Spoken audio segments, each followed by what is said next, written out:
IIT JEE या JEE advance देने वाले इतने बच्चे होते हैं और आईआईटी में जाने वाले इतने, आईआईटी में दूसरी बार सफल होने की उम्मीद के साथ ड्रॉप लेने वाले इतने हैं रहते हैं और उनमें से जो आईआईटी लिटरली निकाल पाते हैं वो इतने रह जाते हैं। तो आप भी अगर आईआईटी के लिए एक ड्रॉप लेने का सोच, या तो अपने मम्मी पापा को बोल चुके कि मेरे को 1 साल और दे दो, मैं आईआईटी जेईई के थ्रू एक अच्छे से कॉलेज में निकल जाऊंगा, तो ये वीडियो आपके लिए। यहाँ पर एक सर्टेनिटी के साथ मैं प्रिपरेशन के बारे में नहीं बताने वाला, बट आपका जो इन्फॉर्म डिसीजन है कि आईआईटी जेईई निकाले, या फिर कंफ्यूजन डिसीजन है कि आईआईटी जेईई के लिए मैं 1 साल और दे सकता हूँ या फिर किसी कॉलेज के लिए 1 साल और दे सकता हूँ, क्या ड्रॉप एक ऑप्शन सही रहेगा मेरे लिए, इस टाइप के सवाल है। या फिर इस टाइप की क्लियरिटी नहीं मिल पा रही है कि यार ले चुके ड्रॉप पर मेरे को इस तरह से मैं कन्फ्यूजन में हूँ कि मैं पूरी तरीके से एक 100% रिलाय नहीं हो पा रहा हूँ अपने डिसीजन पे कि यार मैं सही चीज़ें जा रहा हूँ या फिर सही पाथ पे वर्क कर रहा हूँ। हे एवरीवन, तुम मेरा नाम जानते हो, बट मैं इंट्रोडक्शन इसलिए दे रहा हूँ क्योंकि कई दिन बाद तुम्हें छोटे छोटे बाल देखने मिल रहे होंगे, बट ये टॉपिक नहीं है। आज हम जो बात करने वाले हैं बहुत ही ज़्यादा सीरियस और इंटेंस जाने वाली है ये वीडियो।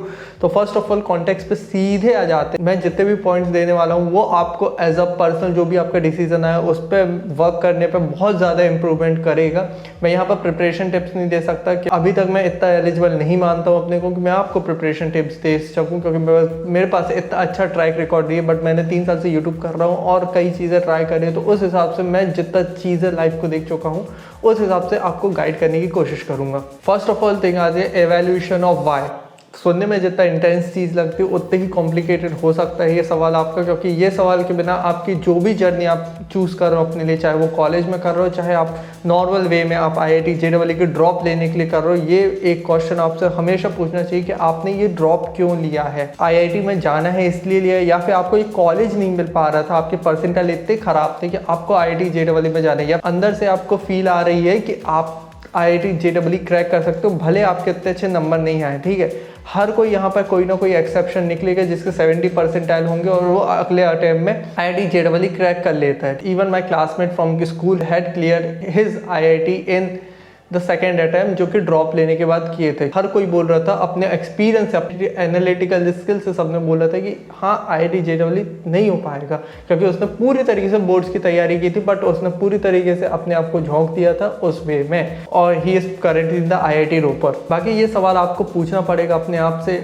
फेस टू फेस कि यार अपने आप से मत झूठ बोलो। पेरेंट्स को भी नहीं बोलना चाहिए, पर पेरेंट्स से आप झूठ बोल रहे हो ठीक है, बट अपने आप से झूठ मत बोलो, क्योंकि वो कहीं ना कहीं आप ही को इफेक्ट करेगा इस वजह से। तो आपका क्या ऑप्शन है कि आपको आईआईटी से इतना ज़्यादा प्यार है कि आप उसके लिए 1 साल और सेक्रीफाइस कर सकते हो, थोड़ी सी फीस ज़्यादा दे सकते हो, या फिर 1 साल थोड़ा सा स्टॉप कर सकते हो, या फिर आपको कॉलेज नहीं मिला इसलिए आईआईटी जेईई की तरफ जा रहे हो, या फिर ऐसा भी सीन है कि आप पेरेंट्स बोल रहे हैं कि मेरे को फोर्स कर रहे हैं कि यार आईआईटी जेईई तेरे को पता नहीं है, तेरे को कोई कॉलेज नहीं मिला, इस टाइप का एक फोमो बना दिया जाता है, तो उस वजह से आप ले रहे हो। तो आपको खुद से चूज करना पड़ेगा। जितना ज़्यादा आप इस पॉइंट पे क्लियर होगे, इसको मैं बहुत ज़्यादा खींच रहा हूँ बट इंपॉर्टेंट है, जितना इस पॉइंट पे आप बहुत ज़्यादा क्लियर होगे उतनी अच्छी आपकी जर्नी हो रही होगी, क्योंकि रोज़ सुबह आपको जो डेडिकेशन मिलेगा कि आज के दिन आपको इतनी पढ़ाई करनी है, तो वो रीज़न क्या है, वो एक चीज़ रहेगी जो वो एक मोटिवेशन की तरह रिएक्ट करेगा हर एक मोमेंट पे, कि कभी भी अगर आप डिस्ट्रैक्ट हो रहे हो तो आपको याद आएगा कि why you have chosen this journey, है ना। तो इस वे में तो इस वाई पॉइंट को बहुत ज़्यादा क्लियर रख लो, और मैं चाहूँगा कि ये क्लियर रख लो, बाकी सब चीज़ें सॉर्ट आउट चलती रहेगी। तो सेट योर गोल्स कि आपको पर्टिकुलरली जाना कहाँ है। हो सकता है किसी का एमआईटी जाना है, किसी का आईआईटीज़ ही जाना है, आईआईटीज़ में कौन सी लोअर ब्रांच जानी है। ठीक है, गोल्स की अगर फिलॉसफी की बात करें तो गोल्स एक पर्टिकुलर एक डोमेन रहता है, जस्ट आईआईटी बस नहीं रहता, बट आईआईटी का आईआईटी बॉम्बे की सीएससी ब्रांच या फिर आईआईटी बॉम्बे में एडमिशन लेना है, इस टाइप का पर्टिकुलर गोल रहता है। ठीक है, बट आपका आईआईटी भी है तो वेल गुड, आपकी अच्छी बात हो जाती है। आप किस कॉलेज को टारगेट कर रहे हो ये इंपॉर्टेंट चीज़ हो जाती है। ये 2 चीज़ें आपके बेसिक फाउंडेशन के तौर पे आएगी। और नेक्स्ट पॉइंट यार, अब यहाँ से आपकी प्रिपरेशन चालू होती है, दैट इज़ आपका कोचिंग फॉर योर इंस्टीट्यूट। मैं ये चीज़ नहीं बोल सकता कि कोचिंग के आपके आईआईटी निकलेगा। ठीक है, ये बहुत ज़्यादा अजीब सी बात बोल रहा हूँ, बट ट्रस्ट मी मेरे पास कोई एग्जांपल नहीं है जो मैं बोल सकूं कि यार ठीक है इस बंदे ने बिना कोचिंग के आईआईटी जेईई निकाला। ठीक है, तुम्हारे पास एग्जांपल हो सकता है, मेरे पास बिल्कुल भी नहीं है। जितने लोगों थे कहीं ना कहीं वो फिजिक्स वाला अनअकैडमी, एलन या फिर कोई भी अदर इंस्टीट्यूट हो गए, उनसे लिंकअप रहे हैं, या तो वो कोटा में जाके पढ़े हैं या तो वो अनअकैडमी से पढ़े। कहीं ना कहीं उनकी जो सक्सेस का राज है वो कहीं ना कहीं एज अ इंस्टीट्यूट कोई ना कोई बैकअप में था। बाकी जितने भी बंदों से मैंने बात किया, जितना मेरे को समझ आया, आपकी जो भी जर्नी है उसके पहले आपको प्रिपरेशन करनी पड़ती है। हर एक एग्जाम अलग अलग फंडे मांगता है, जस्ट लाइक IIT जेईई का अलग फंडा रहता है, यूपीएससी फोड़ने का अलग फंडा रहता है। तो आपकी जो प्रिपरेशन स्ट्रैटेजी है वही आपकी डिसाइड कर रही होती है, क्योंकि हर एक टॉपर जो है जितनी बात होती है इतना तो सबकॉन्शियस में उन्होंने बना लिया रहता है कि उनकी प्रिपरेशन स्ट्रैटेजी क्या होती है। चाहे वो आप अक्षत जैन की बात कर लो जो कि यूपीएससी टॉपर थे 2018 के, या फिर आप किसी और की बात कर लो, तो आपके जो कोचिंग है वो एक गाइडेंस के तौर पे आएगा। और उस बच्चे के IIT क्रैक करने की या फिर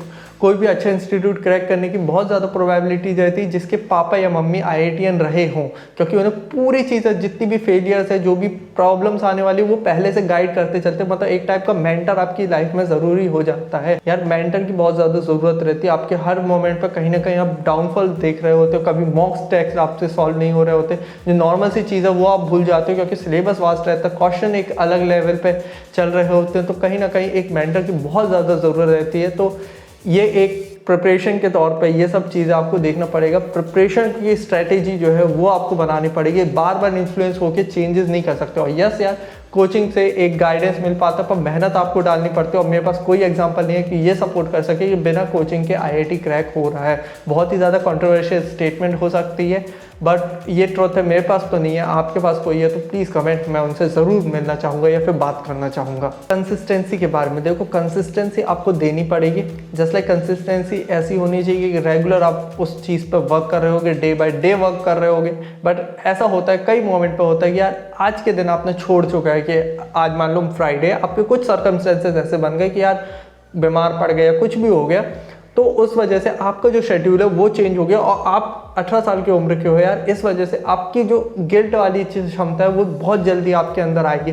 बाकी जो कॉलेज में चले जाते हैं वो थोड़ी सी मेच्योरिटी ज़्यादा आ जाती है, इस वजह से वो ये जो गिल्ट है उसको ओवरकम कर पाते हैं एक हद तक। बाकी ज़्यादा बार बार ये चीज़ें होती तो उनको भी बहुत दिक्कतें होती। बट अगर आपको गिल्ट वगैरह आ रहा है तो एक चीज़ मैं मानता हूँ, अगर फ्राइडे के दिन छूट चुका है, आपको एक अपने आप से प्रॉमिस करना चाहिए कि आज के दिन ये मेरे रिचुअल्स हैं। मान लो पढ़ाई ही आपका रिचुअल है कि मैं रोज़ पूजा करता हूँ, जस्ट लाइक आपको पढ़ाई रोज़ करनी है। बट अगर बीच में छूट जाता है तो लगातार 2 दिन तक मैं अपनी पढ़ाई को नहीं सेक्रीफाइस करूँगा। आज मंडे के दिन मैंने पढ़ाई नहीं की पर मैं ट्यूसडे को ज़रूर पढ़ रहा हूँगा, वो मंडे की मेरी एज अ छुट्टी कंसीडर कर ली जाए। बट रोज़ रोज़ वही चीज़ कि उस गिल्ट को कवर करने के लिए मैं ट्यूसडे का दिन भी ख़राब जाना, वो वर्थ इट नहीं है। एक दिन मैं ज़्यादा से ज़्यादा दे सकता हूँ कि आज चलो ठीक है मेरा रिचुअल छूट गया, पर मैं 2 लगातार दिन अपनी पढ़ाई को नहीं सेक्रीफाइस कर सकता। बाकी यार इस जर्नी में या फिर किसी भी जर्नी में, चाहे आप कोई भी एग्जाम ले रहे हो, प्रैक्टिस तो बहुत ही इंपॉर्टेंस रहती है। जस्ट लाइक आपकी प्रिपरेशन आपकी बहुत ज़्यादा इंपॉर्टेंट रहती है, आपकी प्रैक्टिस बहुत ज़्यादा इंपॉर्टेंट रहती है, और आपकी इंप्लीमेंटेशन कुछ अलग टाइप के सिविल सर्विसेज एग्जाम में भी बहुत ज़्यादा इंपॉर्टेंट रहती है। कंसिस्टेंसी के साथ ही प्रैक्टिस बन रही होती है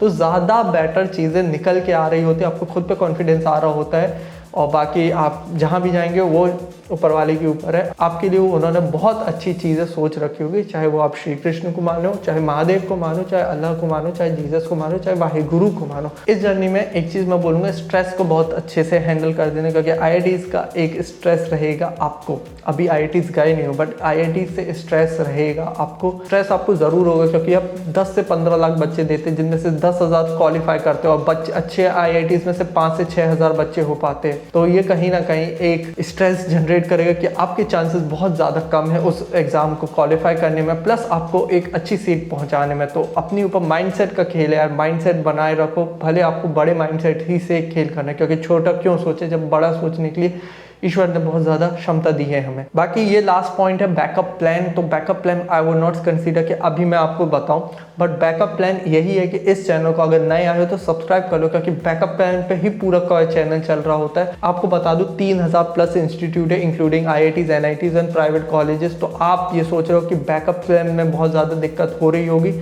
तो नहीं, आपको कोई भी कॉलेज मिल जाएगा। बैकअप प्लान में थोड़ा बहुत ही ज़्यादा बैकअप चीज़ हो जाएगी, ये है। तो मैं नहीं चाहता कि आप बैकअप प्लान को, सिर्फ यही एक चीज़ है, इस पर दौड़ने की कोशिश करो। और मैं सिर्फ पर्सपेक्टिव जो है IIT JEE के बेसिस पे नहीं दिया हूँ, मैं सिर्फ अपने जो भी मैंने चीज़ें देखी हैं, just like in the 4 years of the college, 3 years of the YouTube, और जो चीज़ें देखिए रेगुलर कंटेंट अपलोड किया, 250 प्लस वीडियोस को अपलोड किया, तो कहीं ना कहीं यार ये चीज़ बोलने के लिए मैं शायद तक कैपेबल हूँ अपने लाइफ एक्सपीरियंस से। भले वो 21 साल की ही लाइफ है, उससे बताने की कोशिश किया, क्योंकि वो 3 साल जो मैंने आखिरी के दिए हैं वो करीब 3 साल में मैंने 4 से 5 साल जिए हैं, तो ये चीज़ तो ज़रूर कंसीडर कर लेना। बाकी एक चीज़ बोलूँगा कि बीच बीच में इस टाइप के कंटेंट के लिए please subscribe the channel. It would be great if you can subscribe the channel, like कर दो, अपने शेयर कर दो जो भी ड्रॉप वगैरह ले रहा है, जिससे एक क्लियरिटी मिले, क्योंकि आपको अगर क्लियरिटी मिले तो मैं चाहूँगा कि दूसरों को भी मिल सके। और मैं कभी शेयर इतना ज़्यादा नहीं बोलता, बट प्लीज़ इस बार शेयर कर लेना। शर्मा जी के साथ एक प्लेलिस्ट बनाई थी टॉकिंग अबाउट द JEE, उसको हमने पूरी तरीके से कंटिन्यू कर पाए। तो 2 वीडियोस हैं, दोनों वीडियोस थोड़ी लो क्वालिटी की मिलेगी, क्योंकि आज से 2-3 साल पहले हमने बनाई थी, तो उस समय यार तुम भी समझ जाओ कि उतना ज़्यादा मैच्योरिटी नहीं थी। तो उसने जब IIT निकाला था तो उसने जितनी भी टिप्स हो सकती थी उसने शेयर की थी। थोड़ी सी अगर गलती हो रही हो तो माफ़ कर देना, कोई गलत कमेंट मत कर देना। बाकी अगर कमेंट में इसको थोड़ा सा कंटिन्यू करके IIT JEE तो मैं उससे बात करने की कोशिश करूंगा। बाकी उसके ऊपर है कि वो वीडियो पे आना चाहिए या नहीं। टिल देन के लिए इस सवाल के जवाब ढूंढते रहो, शायद तक ये वीडियो आपकी बहुत काम आई होगी। I will see you in the next video. Till then के लिए see you, have a good day, bye bye.